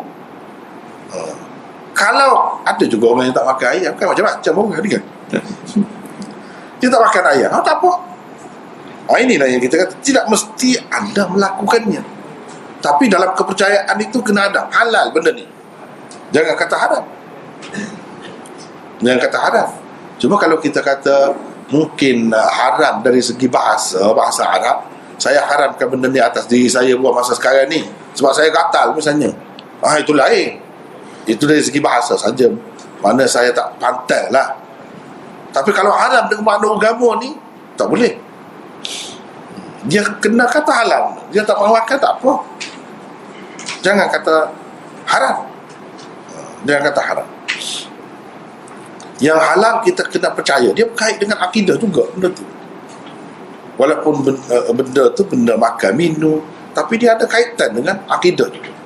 Apa yang perlu kita percayai ialah benda ni halal. Kalau halal, jangan kata haram. Kalau haram, jangan kata halal. Jangan percaya. Gitu. Soal kita tak ada selera ataupun tak sesuai dengan keinginan kita, itu cerita lain, tak apa. Jadi yang halal ini tidak mesti dibuat. Tak mesti dibuat. Kahwin halal. Kalau seseorang tu tak kahwin, dosa ke? Tidak. Mungkin ada keadaan dia, ada hal dia sendiri yang menghalang dia daripada berkahwin. Mungkin ada sebab. Jadi berkahwin itu hanya halal. Paling tinggi ia sunnah, dia tak dapat sunnah. Nak kata dia berdosa? Tidak. Kalau berdosa susah juga. Susah juga. Kahwin ni, kalau tak kahwin berdosa, susah juga. Berapa ramai orang yang memang tak sesuai, tak boleh, tidak ada kelayakannya. Sebab itulah benda-benda macam tu dalam agama ni dia tidak wajibkan. Makan ayam ke, kahwin ke dan sebagainya, mandi di sungai ke, itu semua halal, boleh, sekadar itu saja. Tak mesti mandi itu di sungai.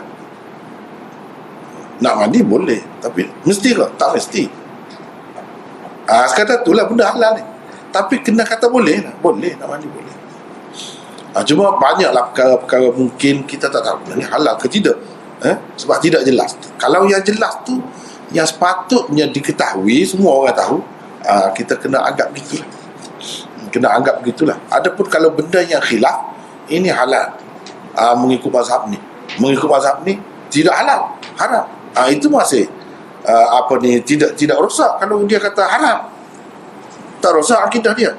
Haram mengikut pandangan ijtihad imamnya, mazhabnya, bukan Islam, bukan Quran dengan jelas kata haram.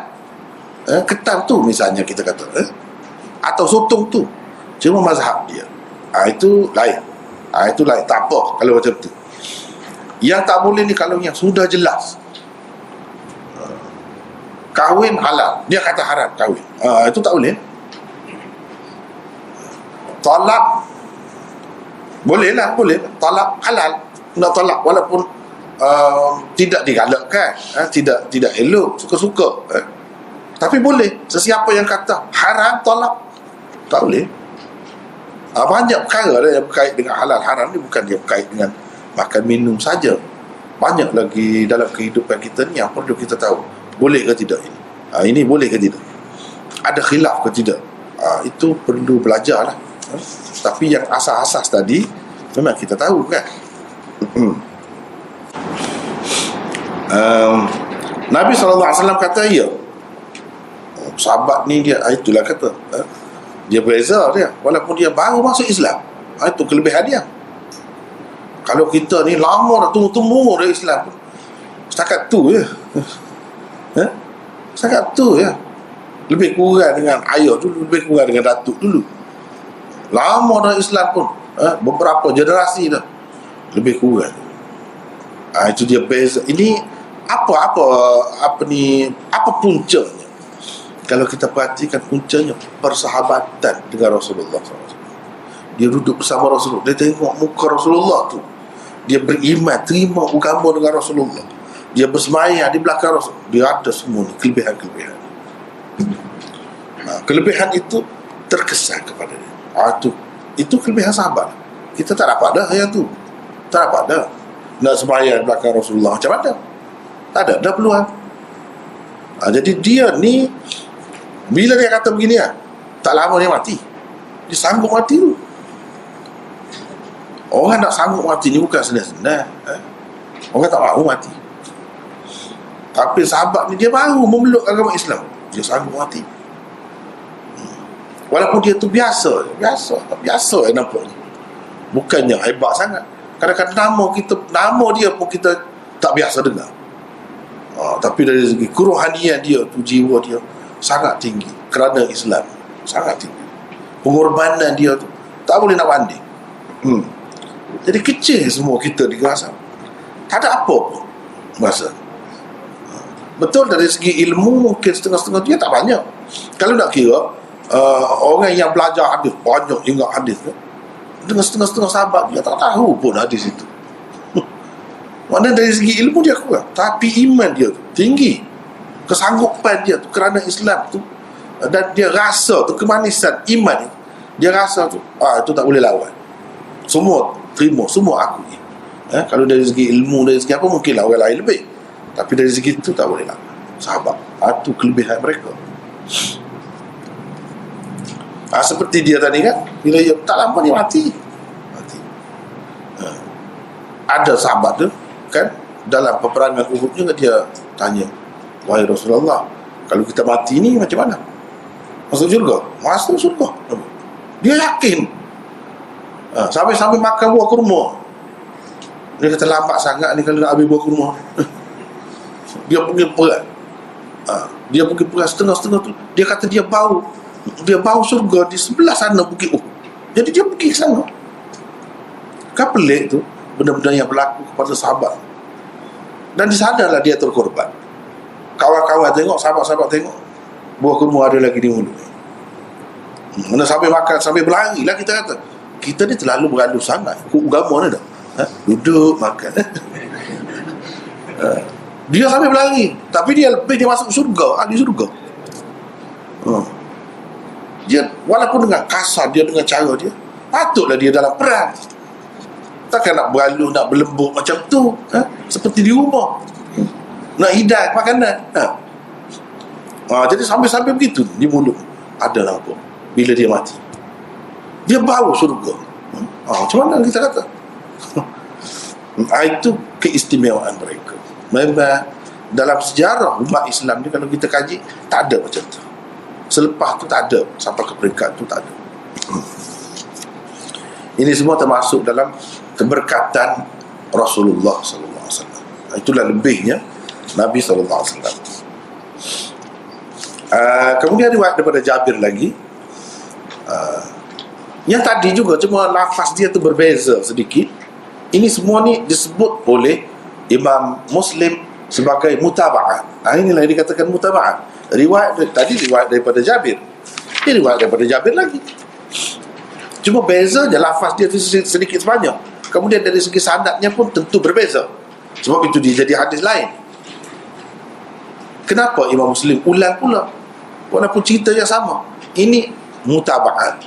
Mutaba'at maksudnya hadis itu hadis yang sama, dan sahabat pun sahabat yang sama, cuma ada berbeza di sana sini sedikit sebanyak, dikemukakan pula. Faedahnya ialah menguatkan hadis sebelumnya atau saling menguatkan satu sama lain. Itu faedah mutaba'at.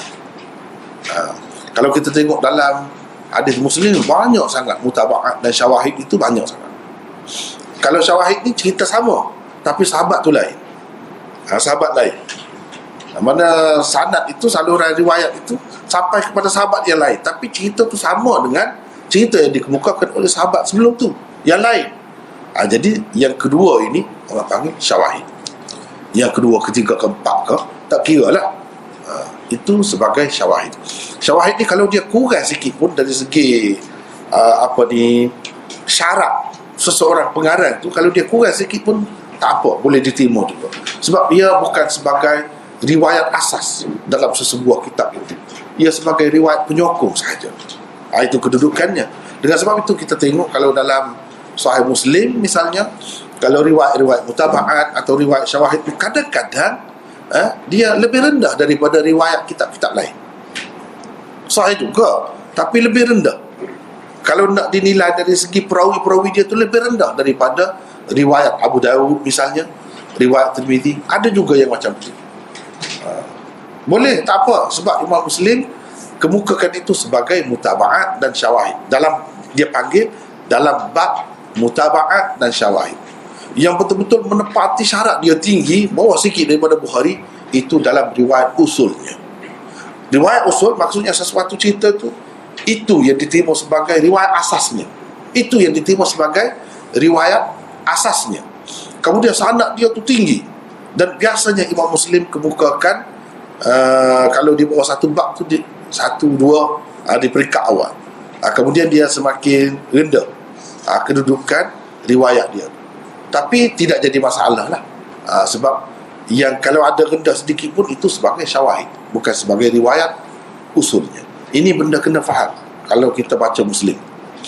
Tapi dengan kita baca Mukhtasar ni, semua tu tak ada. Kita tak akan nampak di mana rendah dia, sebab apa perawi dia ni, kenapa rendah, siapa perawi-perawi nak banding dengan yang tadi. Itu kita tak boleh buat perbandingan lah, sebab tak ada sanad, tak ada perbincangan sanad. Tetapi kesimpulannya tadilah, maksudnya tidak lebih daripada itu. Sebenarnya untuk menguatkan satu sama lain, nak menceritakan ramai orang yang meriwayatkan daripada sahabat yang sama tu. Kalau mutaba'at, ramai, banyak saluran sini, ini saluran lain, perawi-perawi sampai situ juga, ini saluran lain, perawi-perawi sampai situ juga, ini perawi-perawi lain sampai 10 saluran riwayat sampai kepada sahabat yang sama. Satu, kita katakan satu daripadanya sebagai usul dan yang selebihnya sebagai mutaba'at untuk menyokong. Itu kaedahnya. Ada juga satu perkara dikemukakan oleh Imam Muslim daripada seorang sahabat. Perkara yang sama dia kemukakan daripada sahabat yang lain pula melalui saluran yang lain. Benda sama, ada beza sikit-sikit lah lafaznya, benda sama melalui sahabat yang lain. Ini dipanggil syawahid. Syawahid untuk menguatkan riwayat yang sedia ada, riwayat asas. Ia tidak jadikan riwayat syawahid ni sebagai riwayat asas. Jangan kita keliru. Jabir meriwayatkan bahawa ada seorang lelaki bertanya Rasulullah sallallahu alaihi wasallam. Katanya, bagaimana kalau saya mendirikan sembahyang fardu, berpuasa bulan Ramadan, mengharamkan apa yang haram dan menghalalkan apa yang halal, saya tidak melakukan lebih dari itu. Cuma dia ada bezakan sikit daripada yang tadi. Kenapa beza ini, sedangkan Jabir juga yang meriwayatkan? Itu timbul kemusykilan. Kenapa? Dia berbeza ni, ada kalanya Jabir tu sendiri dia tak sebut lafaz-lafaz tertentu, dia tak sebut. Sama ada pada ketika tu, biasalah kita kan kadang-kadang kita cerita satu benda, ada yang tertinggal. Sebelum itu macam saya mengajar, kali ini saya sebut benda ni, kali yang lain saya tak sebut itu. Mungkin saya tak ingat, tak terlintas, mungkin ataupun nak ringkas boleh jadi juga. Itu yang pertama, kemungkinan itu daripada Jabir. Yang kedua, kemungkinan itu perawi ni yang di bawah Jabir ni banyak nak sampai kepada Imam Muslim tu. Ini sanad lain. Yang tadi sanad lain. Perubahan berlaku, perbezaan berlaku disebabkan oleh perawi itu. Dia tak ingat dengan baik. Boleh jadi juga berlaku gitu. Dia tak ingat lafaz ini. Sebenarnya Jabir ada sebut. Yang Jabir sebut sini, orang lain ingat. Orang lain ingat. Yang tadi, dia tak ingat, dia tak sebut. Cumanya, daripada pertanyaan dia tu maksudnya yang wajib-wajib lah, yang asas lah. Tapi dia tak kata, saya tak akan buat lebih daripada itu. Buat itu saja. Macam mana? Yang ni kalau dalam hidup kita ni, kita nak buat yang fardu saja. Sembahyang 5 waktu itu saja. Kalau sembahyang, kalau nak bagi duit ni, zakat saja. Kalau nak haji saja, tidak umrah. Kalau apa-apa lagi lah, macam itulah. Kalau buat yang fardu saja. Daripada sinilah, kerana keberanian dia tanya macam ni, kita dapat panduan. Orang kemudian, bahawa untuk dapat jaminan masuk syurga tu, tak ada buat sunat langsung pun boleh. Boleh. Cumanya jaminan itu adakah dia sebut dalam tu, dia dapat syurga yang paling istimewa? Tidak, tak ada sebut. Dan sahabat ni, walaupun dia kata dia tak akan melakukan lebih daripada itu, dia pergi perang tu tak lebih, mati kan dia ni? Adakah Nabi SAW sebut pasal perang mati syahid apa? Tak ada, tak ada sebut. Tapi dia faham. Ini menunjukkan tak lebih daripada itu tu ada maksudnya.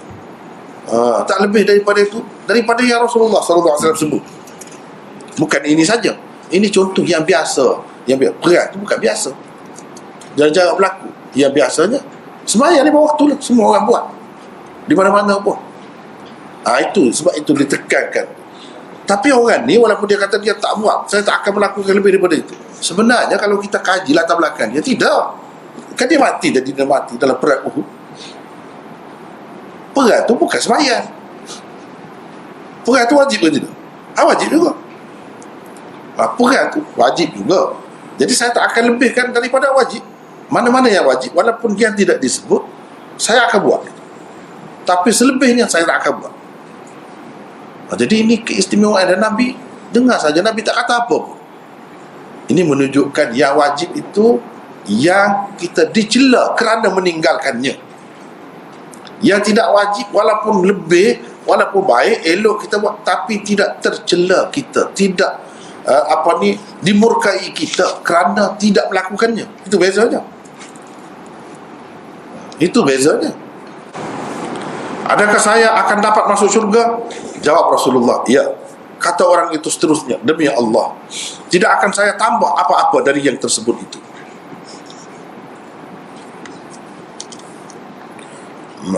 Maksudnya, ada ulama mengatakan, ialah tidak melakukan amalan-amalan yang sunat.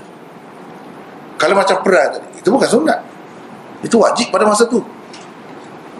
Wajib pada masa tu, dia pergi perang tu.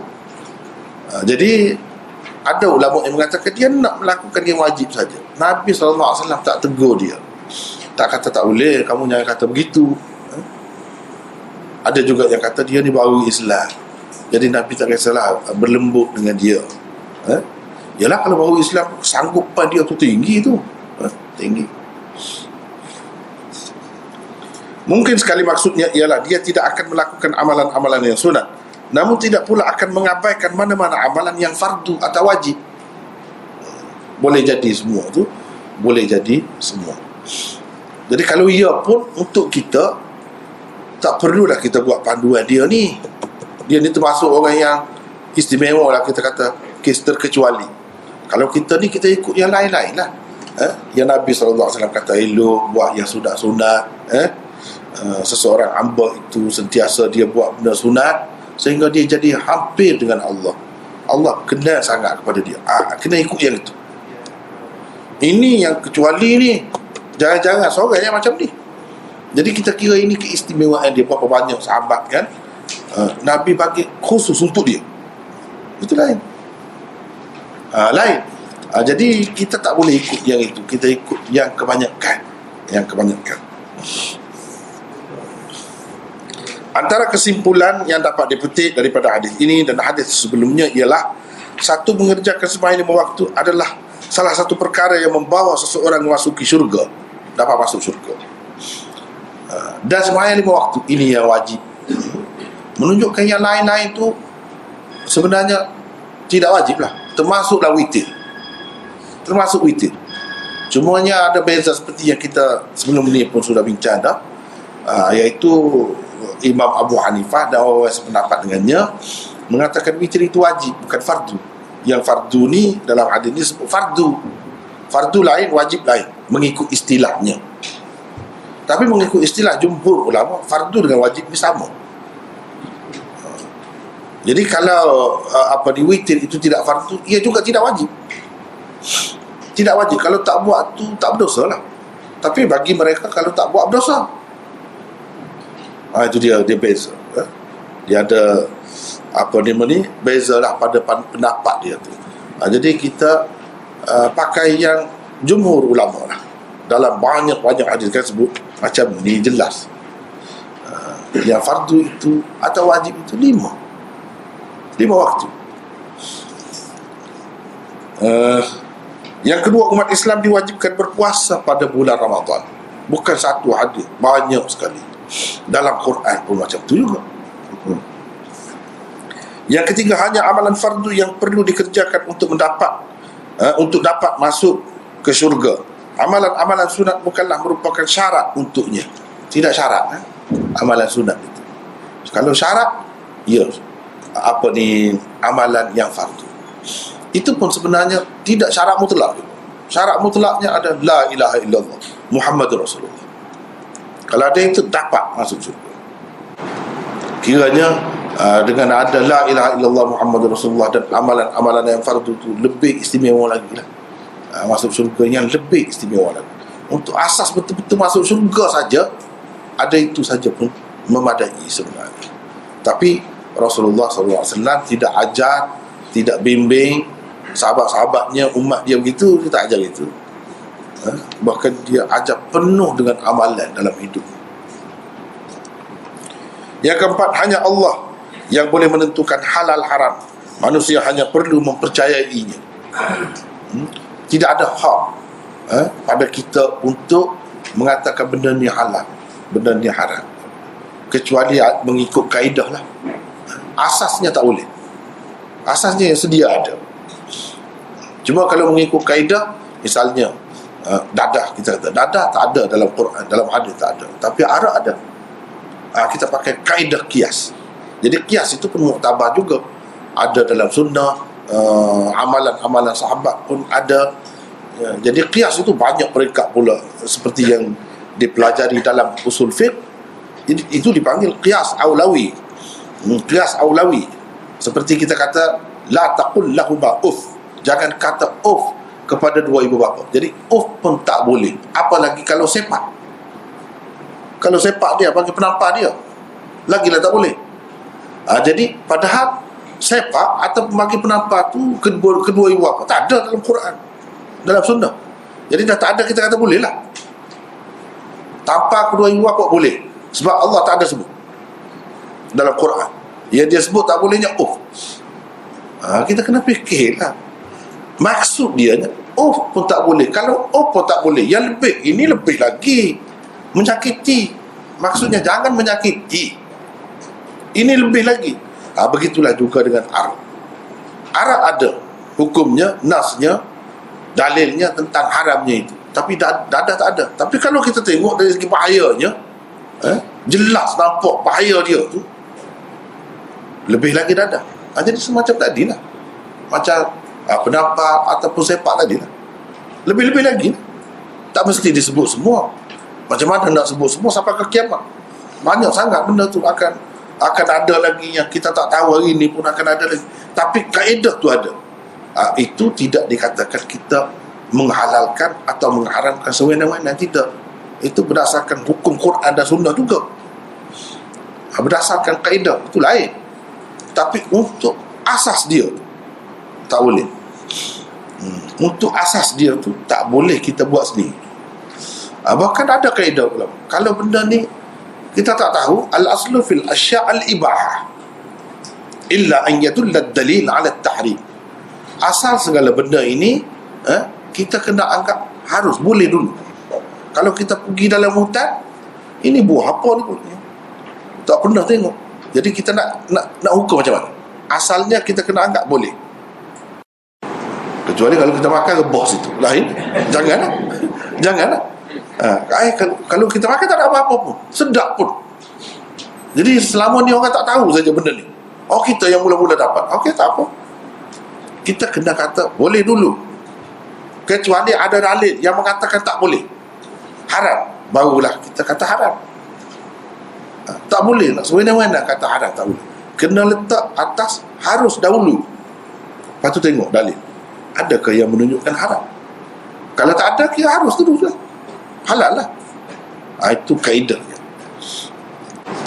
Yang kelima, apa yang halal tidak semestinya dilakukan kesemuanya. Mempercayainya halal sudah mencukupi. Apa yang haram pula mestilah dijauhi kesemuanya. Tidak memadai sekadar mempercayainya haram sahaja. Itulah mana keadaan orang mukmin, orang Islam, begitu sepatutnya. Tapi seperti kita kata tadi, kalau dia buat juga yang haram itu, masih tak rosak lagi akidahnya, selagi dia mengatakan benda tu haram. Tapi kalau dia kata benda tu halal, rosak akidah dia, rosak. Dia tak boleh, dia kena balik ke pangkal jalan terus. Jadi saya rasa masa pun tidak mengizinkan kita, dan sudah banyak juga perbincangan yang kita bincangkan tadi. Rasanya cukuplah sekadar itu dulu untuk kali ini. Wallahu a'lam.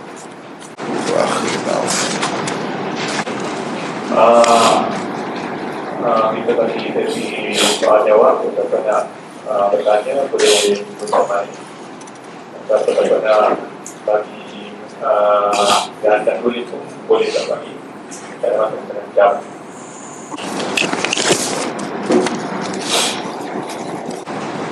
Ada soalan pengamat bertanya.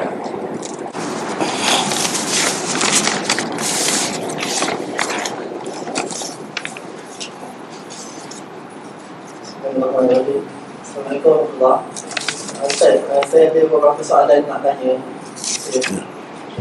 Yang pertama ni berkaitan tentang kita sedia maklum bahawa untuk mensabitkan seseorang ke dalam syurga itu adalah dilarang, sebab kita tak ada khususan tentang perkara itu. Tapi adakah boleh kalau kita akan memberikan seseorang, terutamanya daripada orang kafir, bagi kita sabitkan dia ke dalam syurga, ke dalam neraka? Contohnya, baru-baru ni kematian salah seorang politik bukan Islam di Malaysia. Jadi sebahagian orang berkecenderungan untuk mensabitkan dia ke dalam neraka atas asas dia bukan Islam, dia kafir dan sebagainya. Jadi mohon Ustaz berkenaan isu itu. Itu yang pertama. Yang keduanya, isu berkaitan jawapan Nabi SAW apabila ditanya, adakah saya boleh masuk syurga dengan amalan tersebut? Nabi kata, ya. Jadi saya nak tanya, adakah macam contohnya kalau kita ditanyalah, apakah amalan yang yang boleh dibuat untuk masuk syurga, lalu kita bagi jawapan sekian-sekian. Lepas tu orang tu tanya kepada kita balik, adakah saya boleh masuk syurga dengan jawapan, dengan amal sedemikian? Kalau kita jawab ya, apakah implikasi terhadap jawapan tersebut? Sebab kalau kita kata ya, seolah-olah kita mensabitkan orang itu ke dalam syurga. Okay. Dan kalau tak boleh, apakah jawapan yang sesuai dan ideal untuk kita bagi kepada orang tersebut? Kalau orang itu kata, adakah saya boleh masuk syurga dengan amalan-amalan yang kita dah katakan itu? Dan yang seterusnya, berkenaan tentang isu mengharapkan apa yang halal. Kita ada penceramah yang agak terbuka lah tentang hal kita. Dia punya kecenderungan dia untuk, dia bukan menghalal, dia bukan cuma mengharamkan secara nyata, tapi dia seolah-olah mengharamkan amalan poligami melalui penulisan, melalui ceramah dan sebagainya. Tapi dia tak katalah haram secara mutlak, tapi melalui indikasi yang diberikan dalam ceramah-ceramah itu, dia seolah-olah cuba mengharamkan amalan poligami yang tadi dikatakan oleh Allah SWT dalam Quran. Jadi mohon pada Ustaz berkenaan tentang isu tersebut. Sama ada dia adakah dia perbuatan itu betul-betul menunjukkan dia mengharapkan apa yang telah diharapkan oleh Allah atau tidak? Jadi saya rasa banyak ni. Satu-satu ni pun banyak ni.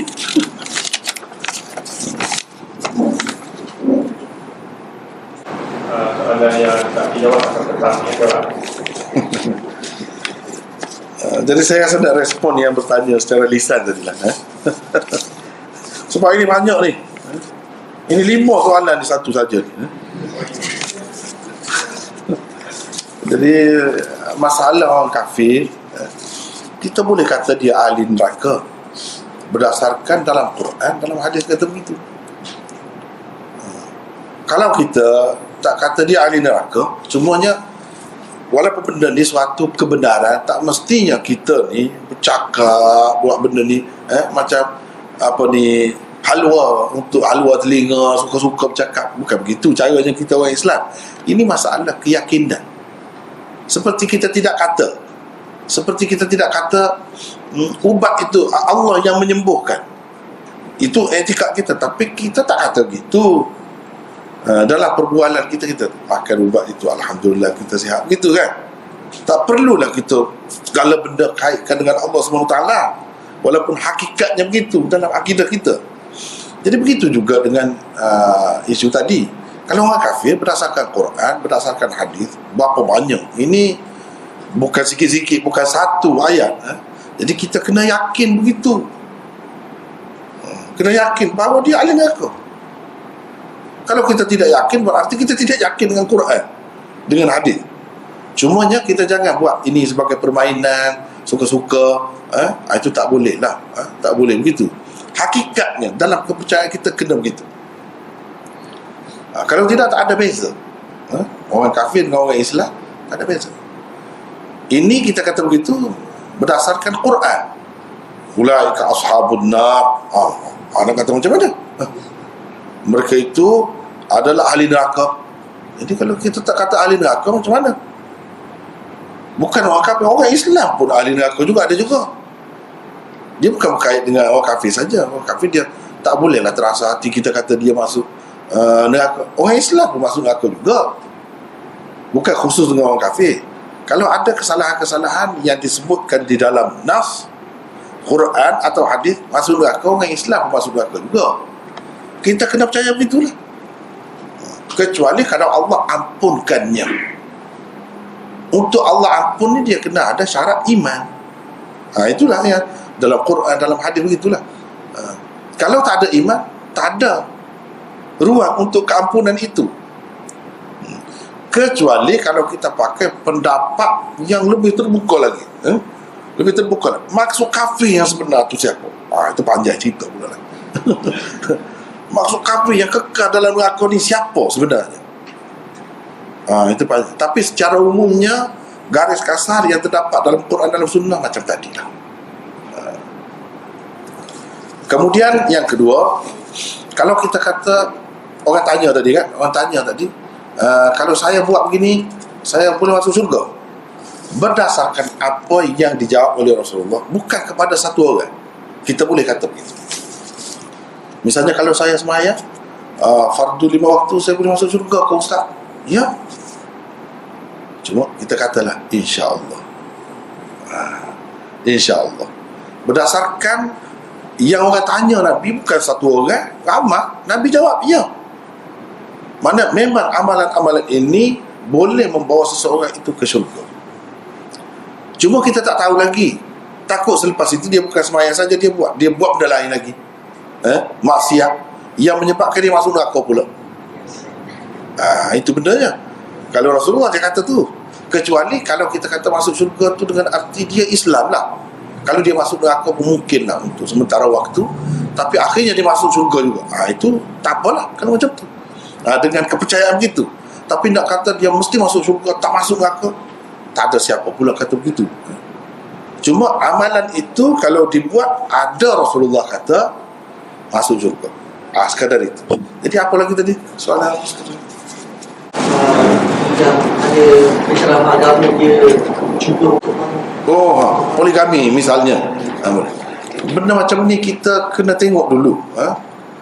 Tak boleh kita kata secara mutlak bila dia nampak macam anti begitu dia mengharamkan, sebab tidak jelas kan. Sebab tak jelas.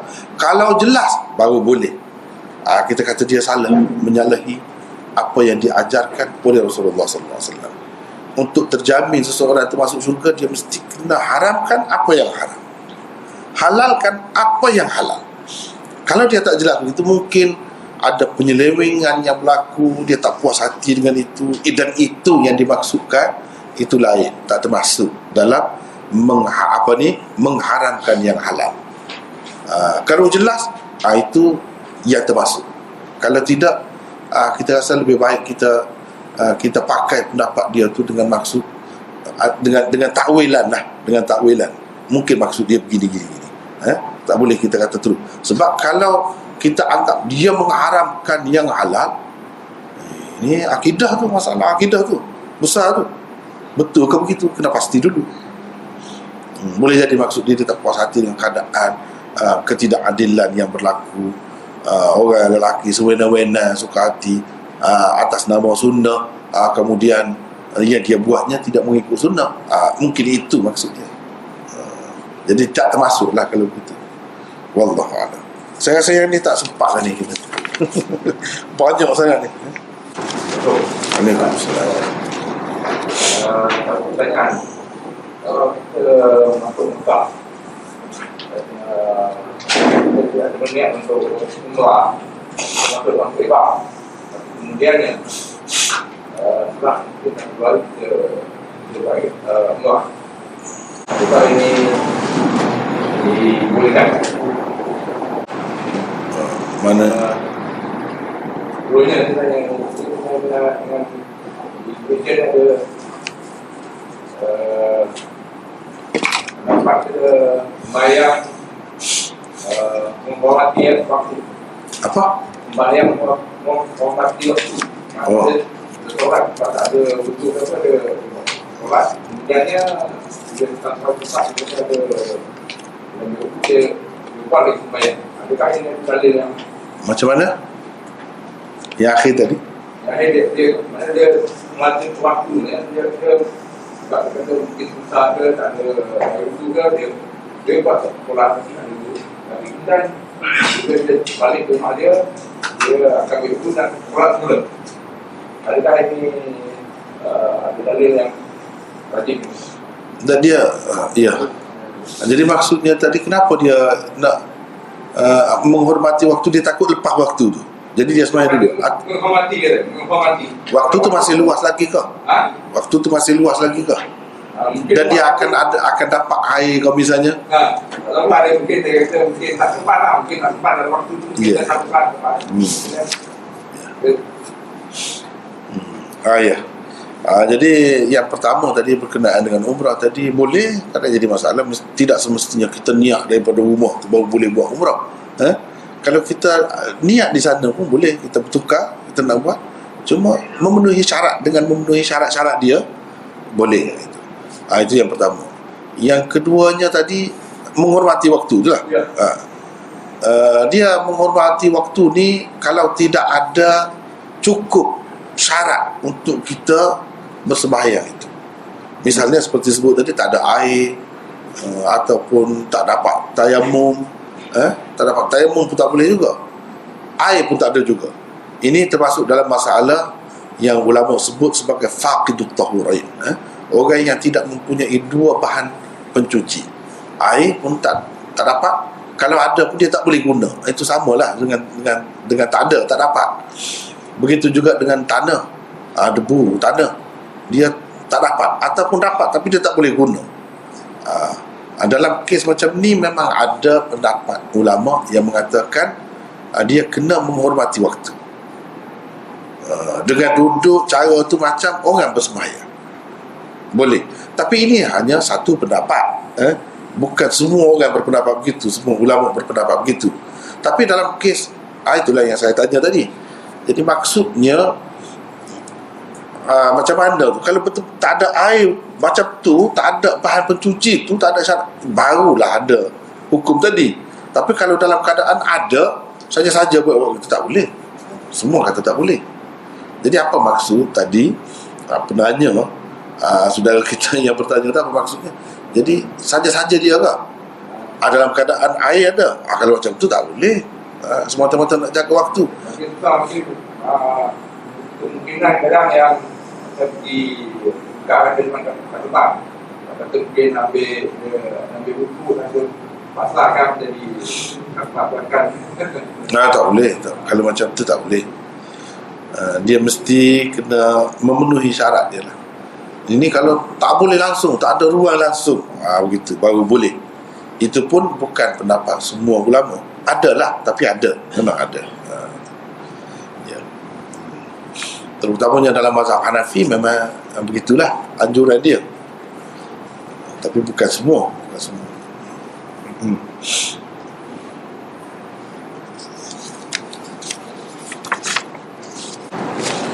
Ni kita bacalah satu. Banyak sangat yang lain-lain. Apakah hukum bagi orang yang membunuh diri? Adakah boleh diampunkan Allah atau kekal dalam neraka?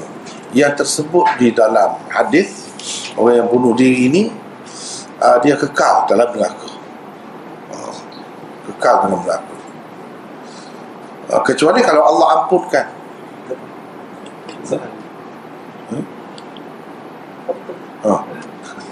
Kecuali kalau Allah ampunkan. Tapi hukum asalnya memang begitu. Jadi kalau seseorang itu dihukum kekal dalam neraka tu, kalau dia maksudnya orang Islam, orang Islam, kira-kira berdasarkan hadis yang lain dia akan keluar juga. Kekal tu maksudnya lama sangat akan berada dalam neraka, diseksa dalam neraka. Ahli sunnah mentakwilkan begitulah. Kekal dalam neraka tu begitu.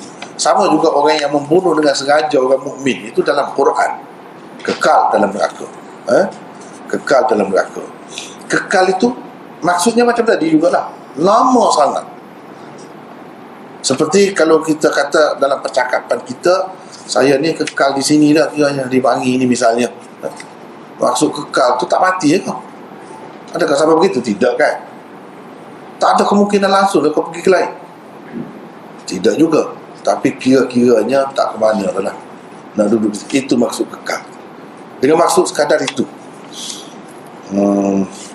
Mengikut ahli sunnah yang nak kata kekal betul, kalau dia tu ada iman, la ilaha illallah Muhammadur Rasulullah, tak kekal. Mana-mana pun tak kekal. Tapi maksud kekal tu lama sangat, seperti orang yang kekal lah. Begitu Jadi orang yang bunuh diri ni pun macam tu juga, kecuali dia diampun oleh Allah. Kita tak tahu siapa yang nak diampun oleh Allah. Tak tahu. Jadi dengan sebab tu tak boleh mudah-mudahlah buat bunuh diri ni. Sebab itu kita tengok orang Islam boleh dikatakan jarang sangat kalau yang ada pengetahuan sedikit sebanyak tentang Islam, dia tak akan buat benda ni. Sebab benda ni sangat dimurkai Allah Subhanahu Wa Taala. Dari segi diampun boleh, sebab ya Tuhan tidak ampun syirik. Inna Allah la yaghfiru an yushraka bihi wa yaghfiru ma duna dzalika liman yasha. Ini termasuk dalam ma duna dzalika liman yasha. Allah tidak mengampunkan dosa syirik. Dan dia ampunkan segala yang lain selain daripada itu. Selain daripada syirik, dia boleh ampun. Tapi kita tak tahu. Berdasarkan janji dia, kalau dia hukum pun itu tak salah, tepat dah.